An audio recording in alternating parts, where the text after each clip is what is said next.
With heels, yeah.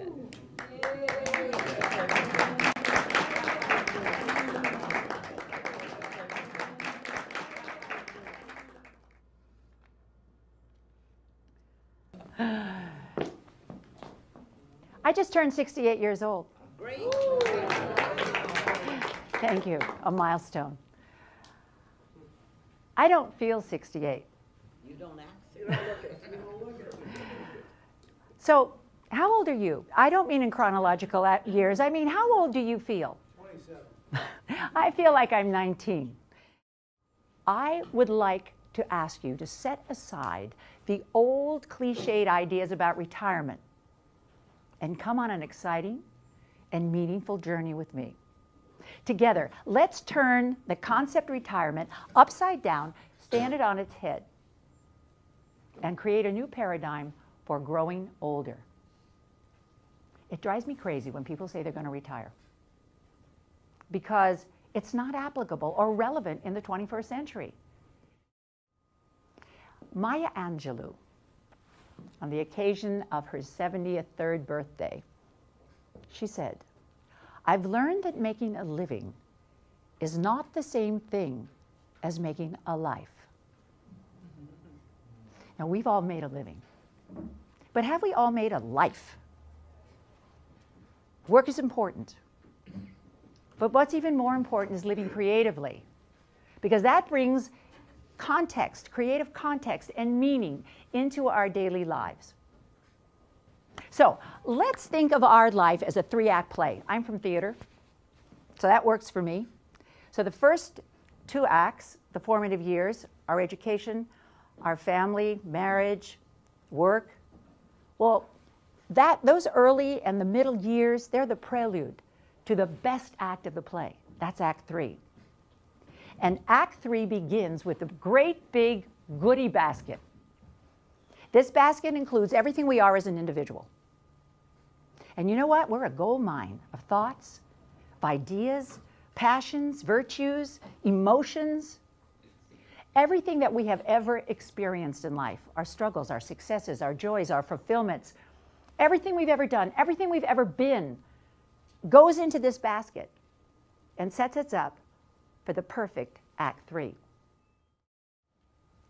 And since we're going to go on this journey together, I want to share with you 5 meaningful, simple tools to help you get the life that you want and the life that you deserve in Act 3. Now, I'm sure you've heard of these tools. They're not new. But maybe you haven't thought about them in the context of creating a life that you want and a life that you deserve. Because these tools will start you thinking proactively about Act 3 by opening your mind to new and exciting ideas, by reducing resistance, and by taking your innovative spirit out of the old file boxes in the garage and putting your ideas to work in the world. So, we all know then that age is not so much chronology but an attitude. But the question then is, how do we get this attitude? How do we hold on to it? How do we know what positive things can come from this attitude? Well, an attitude by definition is a judgment.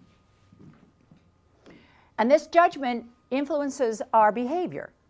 So if you feel cool, you are. If you're a rock star, you are. If you feel young and energetic, you are. You won't care about your age.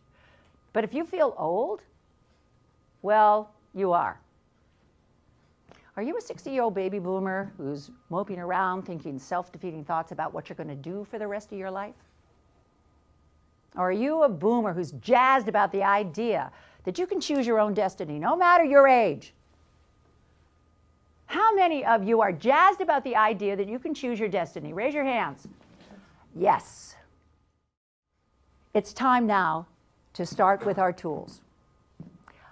And the first tool that I want to talk about today is have an attitude of gratitude. And this is a story that I want to tell you. But before I tell you this story, what I would like you to do is answer a question for me on that piece of paper that I gave you. And that's going to start off your thinking about the tools. So the question is, what is it that you cannot live without in your life? What is it? Don't censor yourself. First thing that comes into your mind. What is it that you cannot live without in your life? Just write it down. First thing. Now, I'm going to come back to this question several times in the speech, so you're going to have multiple times to answer. But the first thing, what is it that you cannot live without in your life? And then I'm going to tell you a story. Okay. Oh, you know what I need to do? I need to do a yoga pose, because this is my intermission. Here's my yoga pose. It's called a side arm balance. Here it is. I've got the mat out. I might as well do it. All right. That's a yoga pose. Remember, you're only as young as the health of your spine. All right. So one early morning, Friday morning, I'm taking a cab to LAX. And the cab driver was a Rastafarian from Jamaica. Now, I'm on my way to visit my family in Las Vegas. I've got 5 grandchildren, 2 sons, daughters-in-law, brother, best friend. They're all in Las Vegas. So I'm making my monthly trip.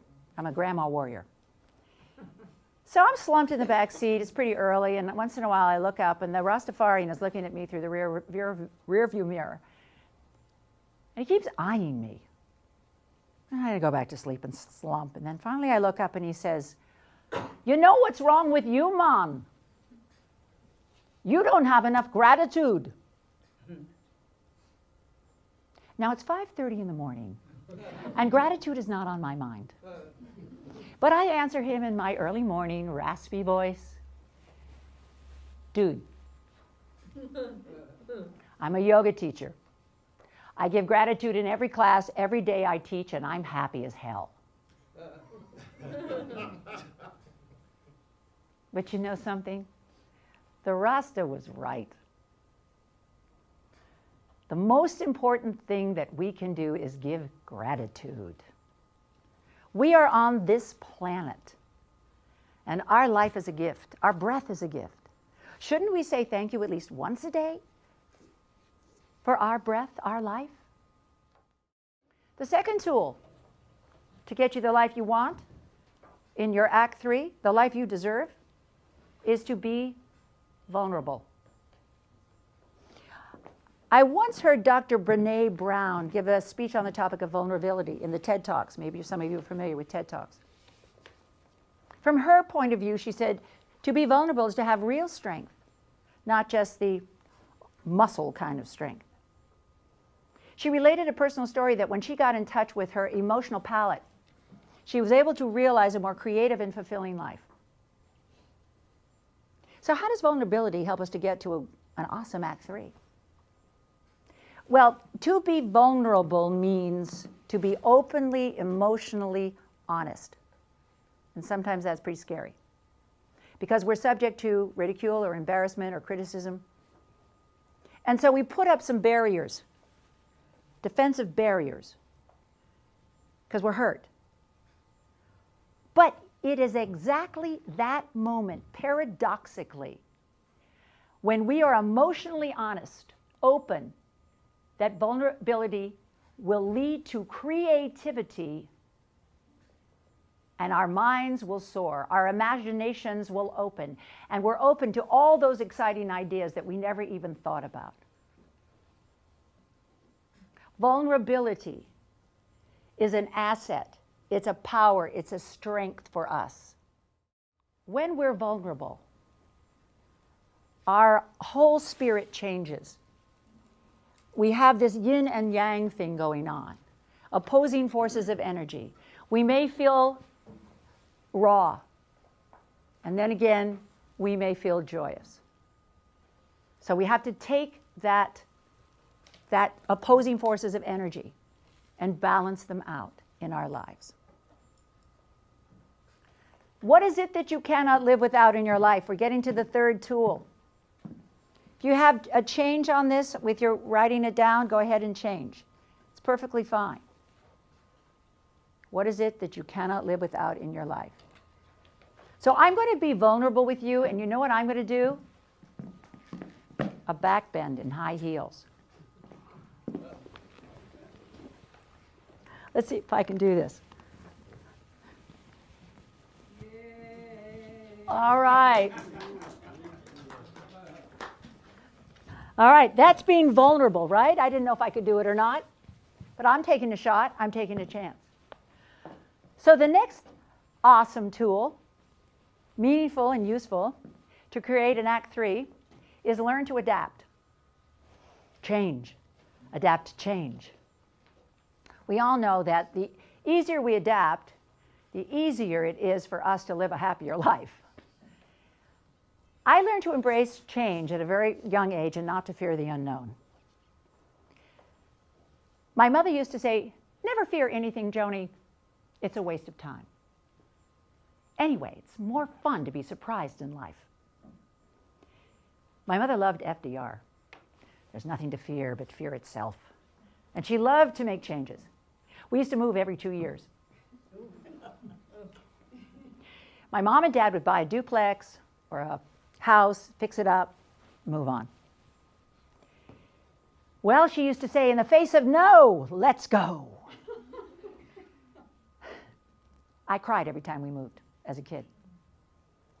But it didn't do me any good. We moved anyway. And I learned to adapt. My mother called that an attitude adjustment. So, how good are you adapting? How good are you at making changes when you need to your life? Can you take charge of changing your life? Or do you let others do that for you because you're indifferent, you're fearful, you may be even lazy? I know that's not you people. Of course, none of us. But if you know someone like that, tell them that the only opinion worth anything is their own, because it comes from the truth inside of them.